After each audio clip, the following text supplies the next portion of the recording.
زود باشین غذاتونو بخورین. بی تربیتا.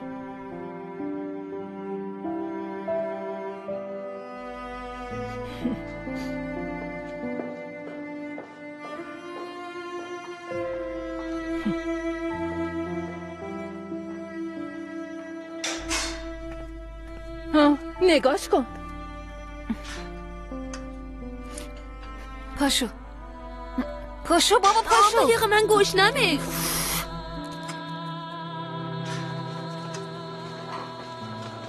برید وقتی همینم نداشتین حالیتون میشه.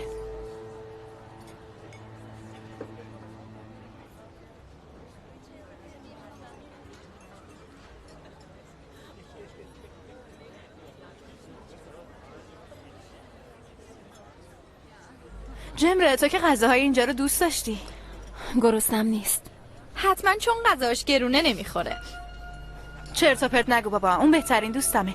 من حساب میکنم. چرا تعارف میکنی؟ به نظر من بخور دیگه گیرت نمیاد. گم شو مروه. تو هم همینطور الینا.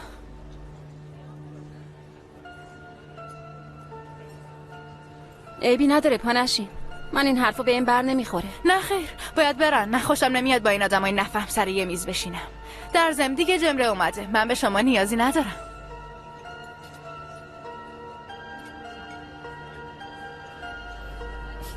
پاشو.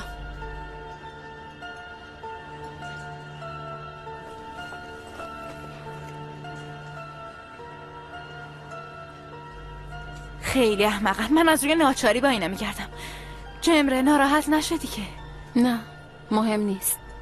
تو خیلی عوض شدی. انگار بی پولی بهت ساخته. خیلی با گذشت و مهربون شدی. بگذاریم من برم دستشویی. الان برمیگردم.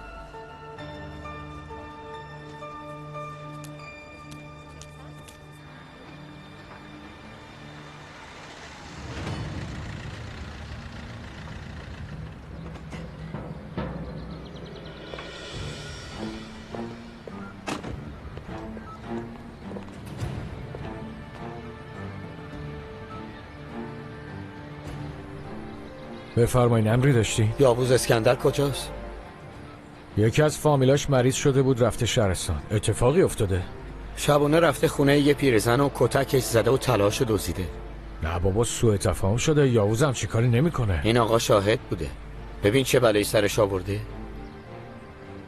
به خدا خیلی شوکه شدم. بازم خدا رحم کرده. خیلی ممنون. یکی دیگه هم همراهش بوده. میدونی کی ممکنه باشه؟ نه بابا راستش من خیلی با یاووز صمیمی نیستم. اگه چیزی فهمیدی بیا کلانتری خبر بده. حتما میام میگم. اگه بفهمم کی بوده با دستای خودم تسلیم قانونش میکنم. ببینید چه بلایی سر این آقا آورده. خیلی خوب بیاین بریم.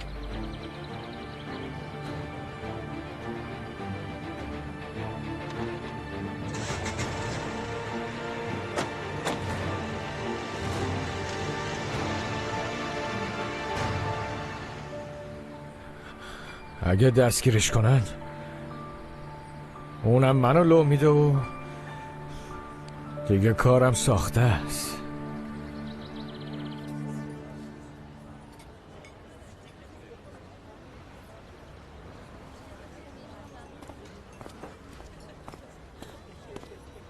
بفرمایید خانم.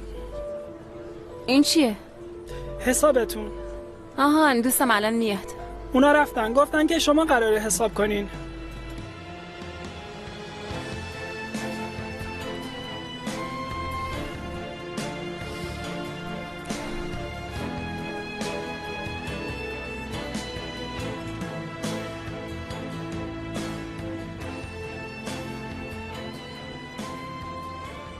اگه بخوایم میتونی بعداً حساب کنین.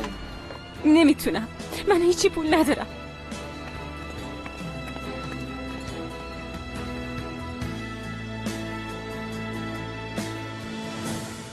اشکالی نداره من برم؟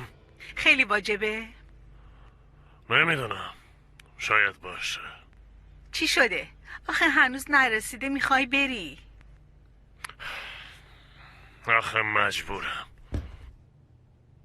میذاشتی آخرش هم ببینیم دیگه. آره میبینی تو رو خدا زنگ نمیزنه حالمو بپرسه، ببینه خوبم بدم چی کار میکنم. زنگ نمیزنی حداقل پیام بده. کی؟ توپراک دیگه، کی میخواد باشه؟ ببینم شما چند وقت همدیگه رو میشناسین؟ 1-2 ماهی میشه. ولی یادم گفتی 6 ماه، درسته؟ نه خب ما یه مدتی جدا شده بودیم، برای همین دقیق نگفتم. چرا جدا شده بودین؟ تو که مردا رو میشناسی، وقتی عاشق یه نفر میشن اولش میترسن، دوست دارن فاصله بگیرن.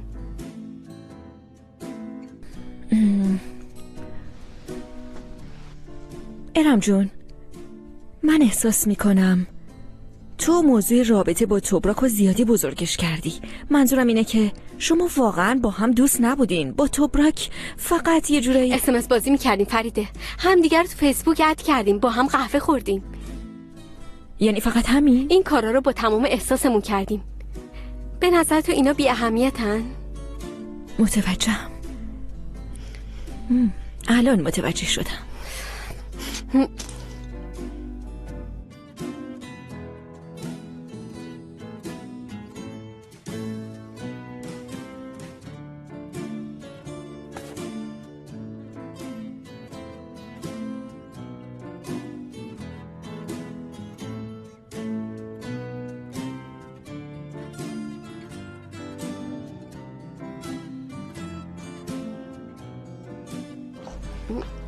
چی کار میکنی؟ از صبح تا حالا دارم بهت میگم.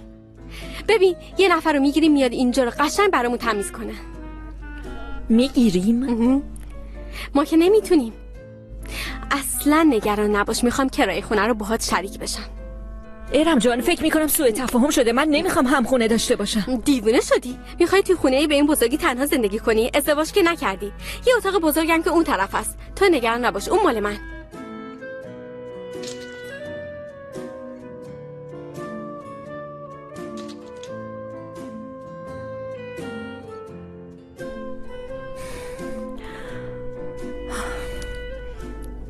کجا میری؟ اگه میری آشپزخونه یه نوشیدنی چیزی بیار تو رو خدا.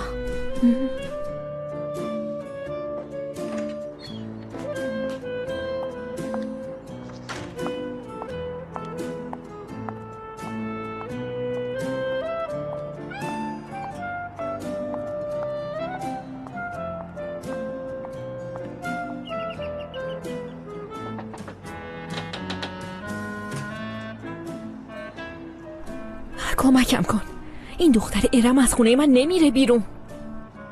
واقعا؟ فکر میکنی دلیلش چیه؟ شاید دختر دیوونه است، نه؟ من چه میدونم؟ مگه دوست دختر تو نیست؟ تو زبونشو بهتر میدونی. بیا یه کاری بکن، تو رو خدا ازت خواهش میکنم، افتادم تو هرچه. اولا ارم دوست دختر من نیست. دوستامون ما رو آشنا کردن، منم از روی ادب باش قهوه خوردم. این دختر پیش خودش داستان بافته و خیال پردازی کرده. تو هم حرف اونو باور کردی. الانم حقته. یه دقیقه وایسا. خیلی خوب، قبول دارم که اون روز در مورد درست قضاوت نکردم، ولی تو رو خدا کمک کن. دختره میخواد بیاد همخونه من بشه. خواهش میکنم یه کاری بکن. نه بابا، تا اینجا اومده؟ آره اومده. تو رو خدا نجاتم بده، یه جوری از خونه بیرونش کن. این که حرف حالیش نمیشه. عیبی نداره، ببین چی میگم. خوب گوش کن. هر کاری میگم مو به مو باید انجام باشه. خیلی خوب، چی کار باید بکنم؟ وقتی خانواده‌مو پیدا کردم هر از گاهی دعوتت میکنم خونم و شایدم برای همیشه بیای. وای اگه اتاق اضافه داشته باشی میدیمش به تو. اگه من بخوام مامانم اینام حتما قبول میکنن. چی میگی دختر؟ تو دیوونه ای؟ واقعا باور کردی که یه خانواده داری که قراره پیداشون کنی؟ آره پیداشون میکنم. ساغر دنبال من بیا. کجا بیام؟ میخوام بهت ثابت کنم که اون زنه نریمان نمیدونه خانوادت کیان و کجان. بریم تو اتاقش پرونده‌تو بخونیم. چرت و پرت نگو سوگل. اگه گیر بیافتیم از خوابگاه میندازنمون بیرون. چی میگی تو؟ کیو میندازن بیرون؟ بیا بریم. تو درد سر میافتیم به خدا. خودتو لوس نکن، پاش را بیفت ببینم. اوف اوف.